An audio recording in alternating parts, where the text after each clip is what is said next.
Then God said, "Yes, but your wife Sarah will bear you a son, and you will call him Isaac.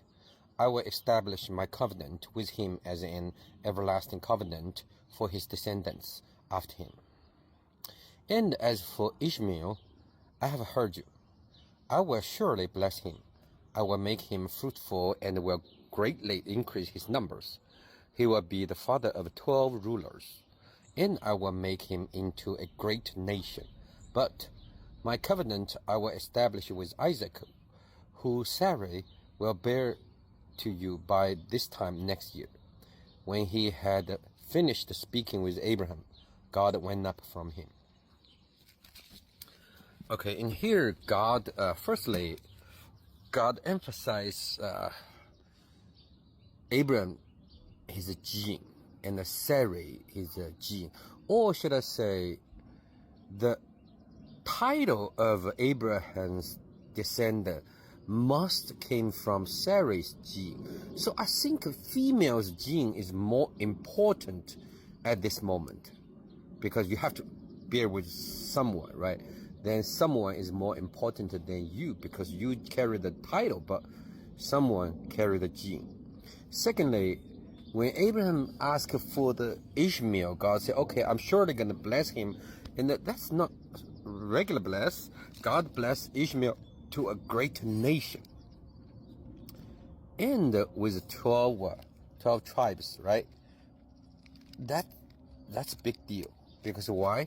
Because Israel made by 12 tribes, and actually Ishmael will be the ancestor for all Israel. And that's what I feel. So Isaac in here,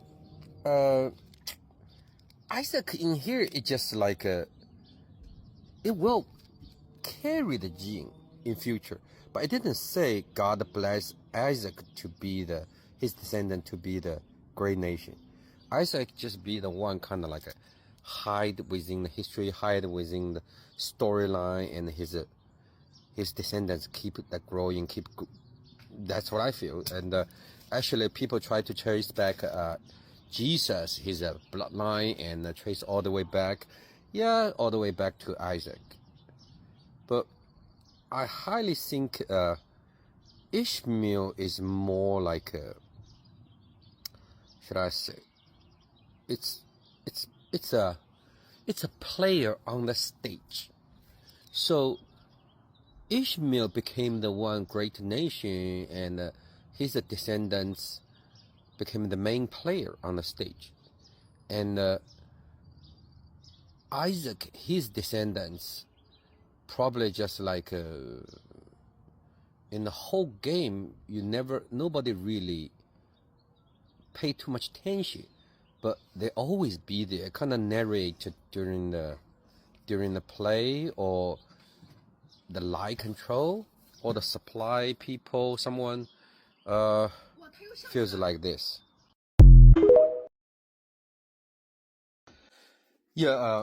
I keep the whole analysis, or my hypothesis focus on this. Firstly, the Genesis, or the Bible actually, the very far beginning is all about curse and blessing, and all about live forever, or the difference between live forever or eternal life. Also, another thing is the God, he never wants us to live forever. So when you try to build your faith based upon eternal life, you need to know it's a false statement, or it's the new concept about God wants you to believe. But live forever is you can perceive, you can interact with the continual life. So that's the big difference. That's live forever is God, but eternal life is theoretically your soul is existed forever, but whether you can perceive, whether you can perceive or not is very questionable, and whether you can interact is very questionable.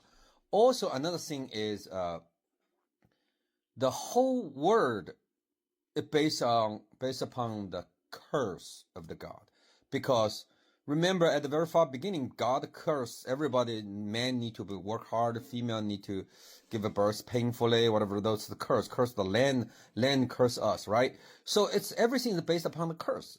But he give a bless to small portion of a people, and the people he selected, I highly believe he wants to continue the gene, continue the test, continue to see the result after generations. Also, another thing is those blessing only for living things, not for dead people, because all dead people, you peacefully go back to where your ancestors, and I will bless your descendants, all the things. All the blessing goes to the living parts. The dead parts not belong to God, or he doesn't give a damn about it, and nothing he will care about it. So why Asian people still wants his blessing, wants to be the king, wants to be famous? Not because they can eat well, they can have a manager, they can sleep more women. No, it's not. Because in ancient time, we do have a place for the ancestor. We do have a ghost or have the spirit life. You can interact with the modern life. But in order for you to interact with the models, in able to continue this kind of relationship, you need a memory, you need a worship, you need a ritual or something to build up between you and your offspring. And if your offspring too poor, they have no material things, no incense or no, they unable to make a ceremony, right? And if your ancestors doesn't have descendants, doesn't have much power, they may lose their wealth. They may not continue your worship. So that's all the Asian people, they want their offspring getting powerful, become a king, whatever. So they have absolutely power to continue their worship, to continue their memory. That's my understanding. Also in here, another conclusion is God, when he bless someone, he actually against himself.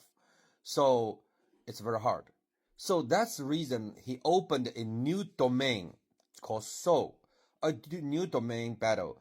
And he tried to figure out how to regain his power, or how to get himself the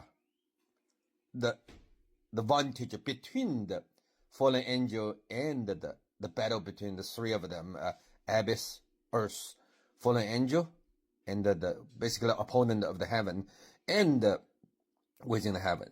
So when you have these kind of bird's view angle, and when you look higher, far from the way the statement original try to, oh, it's a face, it's original Jesus, it's something, those concepts, they embed into you, you will understand the Bible better, and it help us to find the truth, find the lights.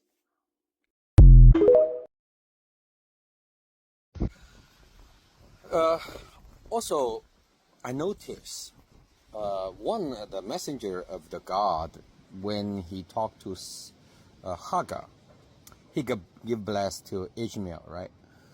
Ishmael, it decided Ishmael the role, kind of like role playing game RPG, okay? In the role, his role is a fighter or a catfish. You know, like a catfish effect, right? Basically, you put a catfish in the fish pond. When transport the fish from far away to some place, maybe lack of oxygen, the fish gonna die. Most fish gonna die. So they put a catfish in there. So catfish start to like mess around, start to like harass other fish. So make other fish what? Kind of more agile, more they live, keep them fresh. So in here, like you see, the blessing is okay. He will like a wild donkey. He will like attack others and something. People will attack him. So he's a kind of catfish. Also, right here, same thing. When God give a blessing to Abraham, and when Abraham asked, "What about Ishmael?" God decided, firstly, there is a king of a people will came from Sarai, right? So that's one king. Then Ishmael, God same promise, okay? He will have what? 12 tribes, which means another big country will come from him. So he's at the opposite position between the countries. Think about the country and the country. I never see any country like a brothership. It's always like a fight, peace, fight.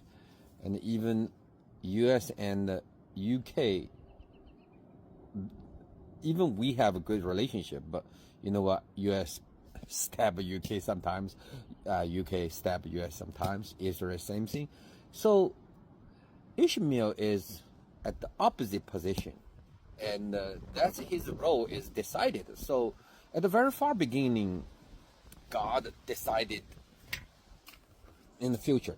So in here, my question is, I feel it's kind of like a game, or kind of like should I say like this, a farm. You put the chicken, you can start to like populate the chickens, right? And you appoint this chicken is a good breed, so I'm gonna start to populate the chicken. But you know what? At the very far beginning, remember like God used the flood to wipe everybody off. Only one left, right? So when Son of God came to the earth, they mess with the human, get the giants, mess with the gene. So the chicken breed is contaminated. So most of it. So God wiped all of them, almost all of them. Or should I say like within the consensus, heavens, they decided, okay, we failed, right? Because so after 10,000 years, 30,000 years, something, no, 300,000 years, the testing sample was contaminated. So they just wipe most of it. Only keep certain genes. They restarted everything. So that's the record, the civilization. We started 6,000, 7,000 years ago. We have the document. And the same thing, God keep the gene, keep the Cain gene, keep the Noah gene, and keep blessing Abraham. And why he needed Abraham? No, Abraham is a loser. Abraham has nothing. Even, yeah, he didn't do anything. Even God said, okay, I will make your name great. I will make you a big country. No, didn't. Then eventually, okay, you peacefully go back to your ancestors. Well, then eventually go back is Sarai. You and Sarai. Sarai is more important. Sarai's gene will carry to the next one and will take your name. And you didn't say anything. God didn't say anything. God just said, okay, I will continue covenant with your descendant. So that's kind of, I would say like God knows it will be a fight.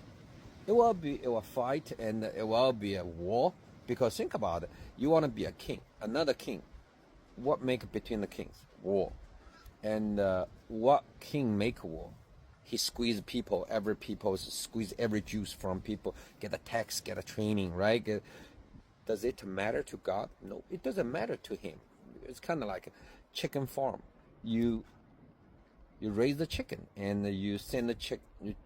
You treat some chicken good, or you treat most chicken good, and you clean the chicken farm, you feed the chicken, then you send the chicken to the guillotine. Then we have a chicken tender. That's what I feel. Very sad from this statement. I don't know the view. I that's what I feel.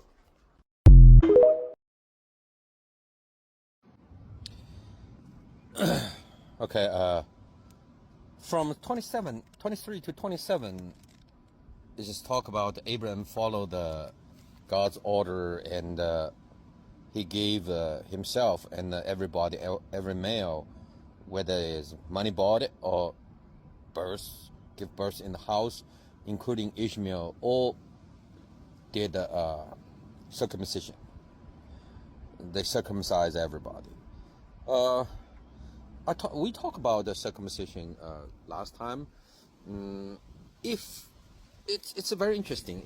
If you do it to like the eighth day of human, that time probably the highest. I think the blood clot is the highest level, so you won't have much blood, and you don't feel much pain. That's human only have once chance, and then after that, it might hurt. No, actually, it does hurt. It does hurt. You have to you have to probably at least 3-4 days. You cannot do much things, and it just like a yeah. It's from the experience. Yeah. So these 3 days will be really, I would say, vulnerable. Really vulnerable for the tribe, for the whole tribe, because all the security, all the safety, because you cannot do anything. At this moment, you cannot do anything. So from that point, I would say Abraham take a big risk to do this. But from another point is, should I say, he's a totally trust God, and there is no enemy around him. Because think about it, if there are so many enemies around, there are people against you, want to like snatch things from your tribe, they want to attack you. Do you think you're going to do circumcision? You're going to cut yourself and lay right there for a couple of days? No. You don't want to. You need to prepare, right? Stay alert, stay alive. But he give everybody. I mean, everybody. So that means like, at least I think at this moment, Abraham, his tribe is the strongest. It dominates the whole area. So he will do it, and he not worry about those kind of issues. Also, he has enough women, enough slaves to help him to do the rest of things. Yeah. We here also talk about the previous talk about God like rise up to the heaven. So I would say like indeed heavens they are somewhere above us in a different dimension, but also I don't think God wanted us see how he entered the heavens. So think about it, your eye, you cannot see it that far, right? You can see probably a couple miles away, maybe 10 miles away, I think that's. But after the cloud, you cannot see anything, and that's probably heavens beyond that place, because the secret is we shouldn't know, we should not know, and we don't need to know. Yeah. At the previous also we talk about there is a tree from there. No, there is a Tower of Babel. People build up all the way really tall, try to reach the heaven, and God just made us the language difference, so we don't know how to build a tower towards the heaven. So heaven is up somewhere, but we cannot go, and they don't want us go. So I still like to emphasize here is the God in the Old Testament, it only promised us. No, actually not. He didn't promise you. He only promised certain people, certain breed, certain seeds. He selected. They will be a king. They will have populated. But he never promised everybody. Yeah. He only promised they have a glory, a kingdom, rich, those kind of things. He never promised eternity. And actually, he doesn't want us have forever life, forever living. So what made it change? Because he got nailed down like as Jesus? Because that made a dramatic change? No, I don't think so. I think it's the reason he wanted eternity is he has to shift the focus to a certain direction, and he has to change his strategy.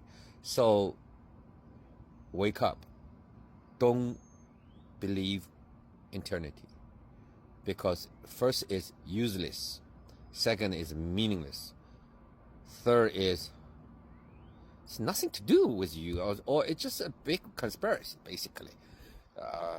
If you want to listen, or you want to know more about eternity and the forever living, those kind of logic things, go to my previous talking about I think is chapter 3 about that parts. You can see it. Firstly, if you are not you, and what's the eternity has anything to do with you, right? The eternity is it's a concept switch. They switched concept from live forever to the eternity and made you believe it, and it's the biggest liar of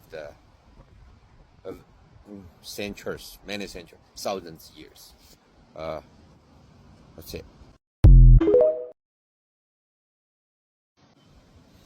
Now I start to understand why they call Abraham is the father of the faith. I think because he did circumcision for everybody, and without hesitation. I think he may not be a smart person, okay? He may not be a smart person, and he may not have fighting battle skill, may not that strong, but he followed orders, and without hesitation, and that's what I think church or God want. They want a good dog. They want a dog kind of can follow the order and without hesitation. So it doesn't matter you smart, or doesn't matter you look good, or doesn't matter whatever. Just you need to follow the order. That's the person I like.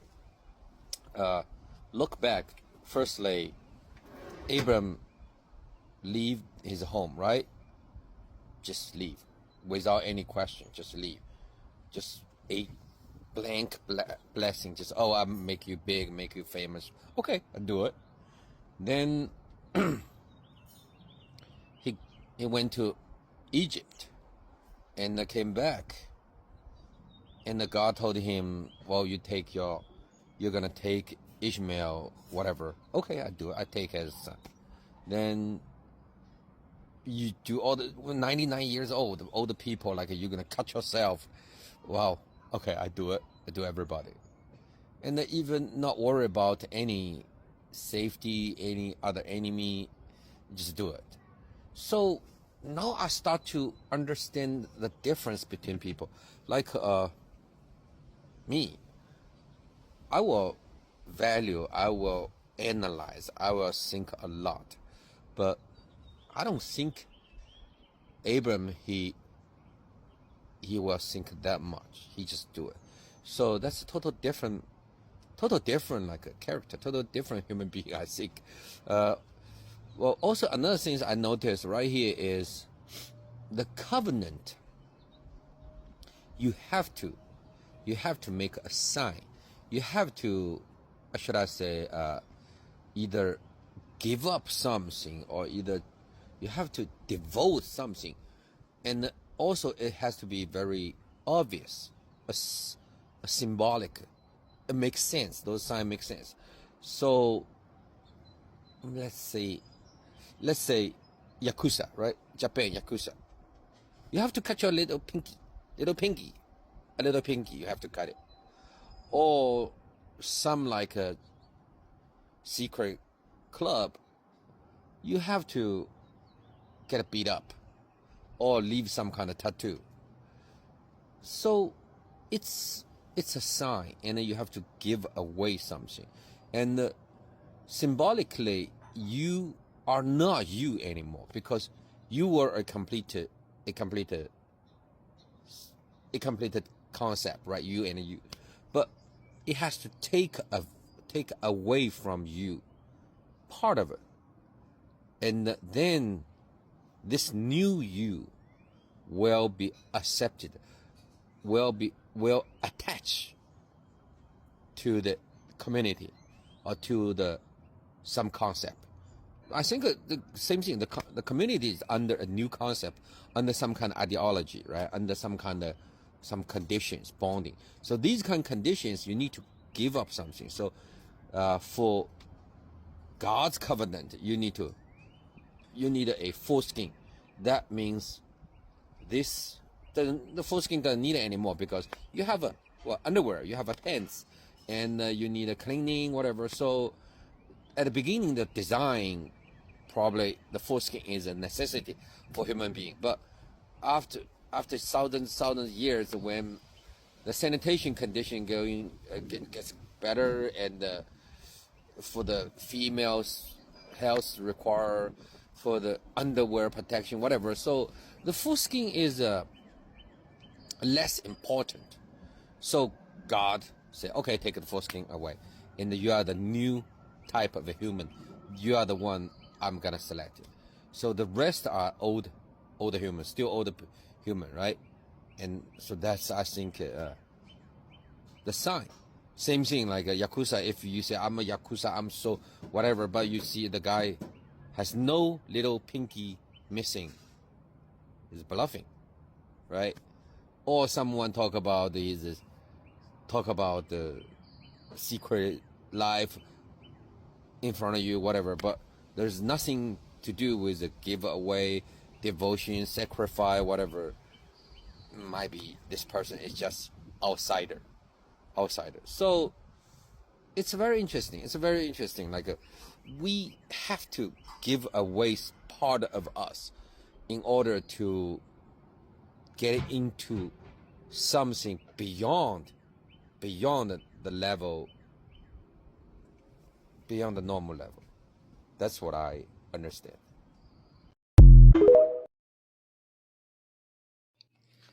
Chapter 17, conclusion and hypothesis.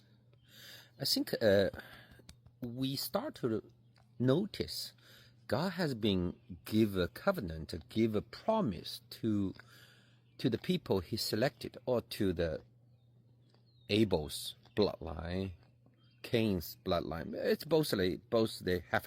Okay, to those people again and again. Firstly, he promised, right? You will populate more and more, cover the earth, cover the ground.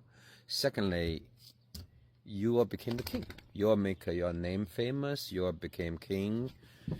A people of the king will came from you, and so he will bless them.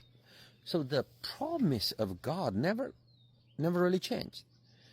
And from here, I just start to think, what's the purpose of this? Because there is nothing called love from nothing. And for God, He doing those things, so many things within hundred years. It gotta be served for a certain purpose, right? Just like we keep asking, what's the purpose of our living? Same thing. Everything has a purpose. Here is my hypothesis. I think, firstly,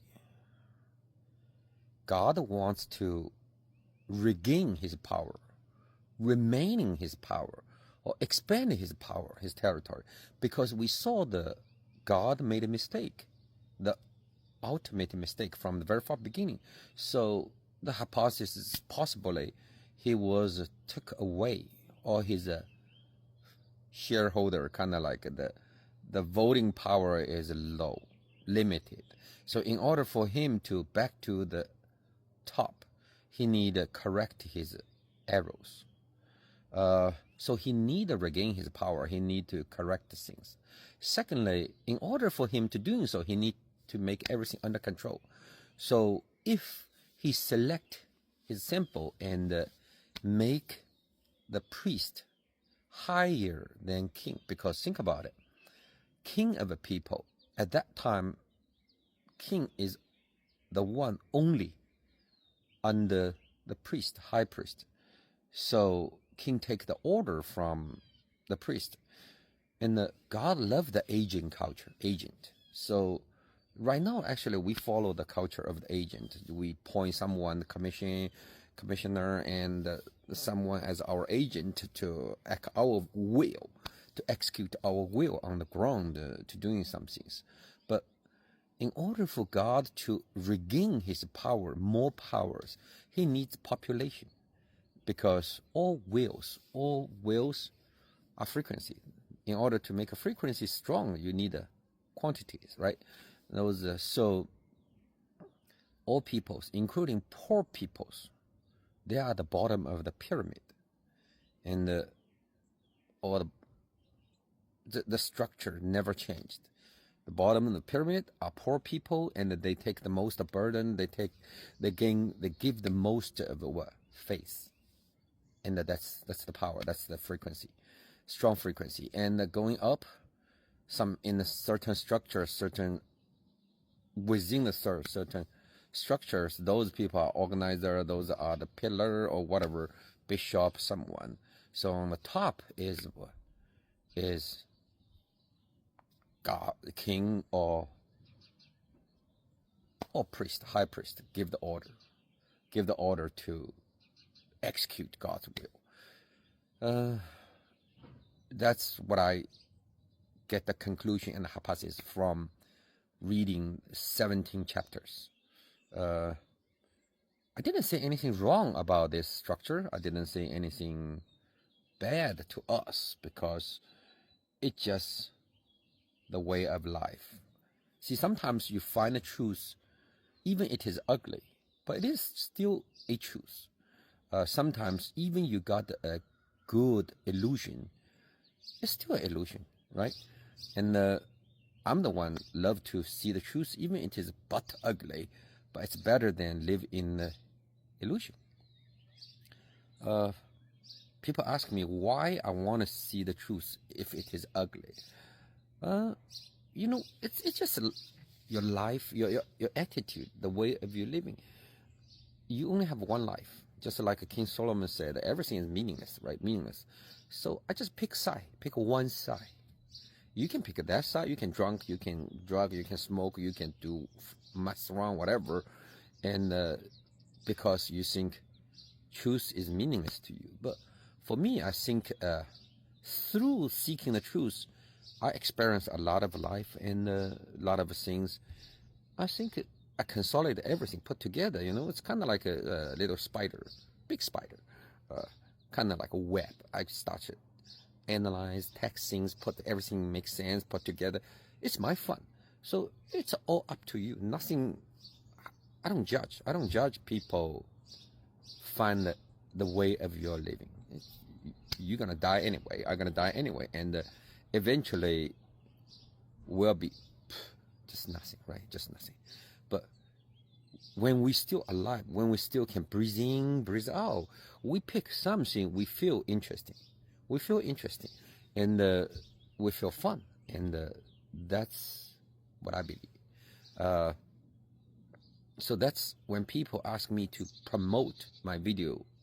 I don't want to pay money to promote. I don't want to do some really exaggerated things or crazy things to promote. It's kind of like you can drink, you can eat like a lot of is exotic food once in a while.